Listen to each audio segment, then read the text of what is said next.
Chapter 15, Celebration. Everyone walked toward the remains of Black Hole. Stardust was oozing out into the streets. Starbrights began to form out of the stardust. The citizens began to cheer. Austin stood on the rubble and smiled. He turned around and ran to the port Alexis was at. He ran through the gate to see Alexis sitting on one of the benches beside the dock. She turned her head and stared into his eyes again. She stood up with a grin on her face. She ran to him. "Austin," she shouted. She wrapped her arms around him tightly. "Is it over? Is everything over?"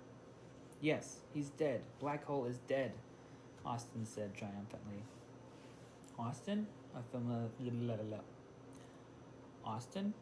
familiar Oh my god. Austin? A familiar voice asked. Austin turned around. His parents stood at the gate. "Mom! Dad!" He ran over to them. "Thank God you're all right." He wrapped his arms around the both of them. "How did you survive the destruction that just went on?" "What are you talking about, son?"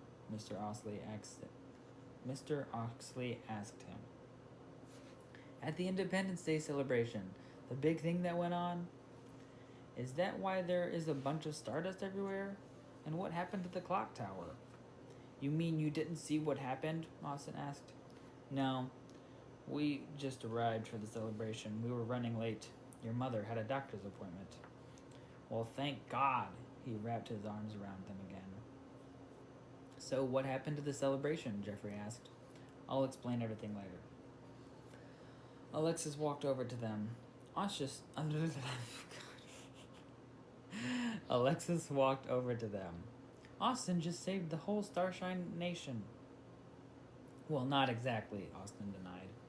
"Oh, yes, you did." Alexis kissed him. "All right, I guess," Austin replied, then kissed her back. "Is there something between you two?" Jeffrey asked. Alexis put her left hand on display. "Austin, you're engaged? It's beautiful. I'm so excited," Natalie shouted.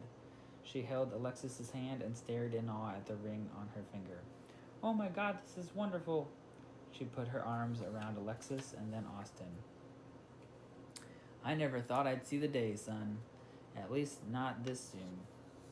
Jeffrey hugged Austin. "I love you, son." They all walked out of the gate, onto the streets filled with rejoicing citizens who were dancing in the raining stardust. Everything was back to normal. Except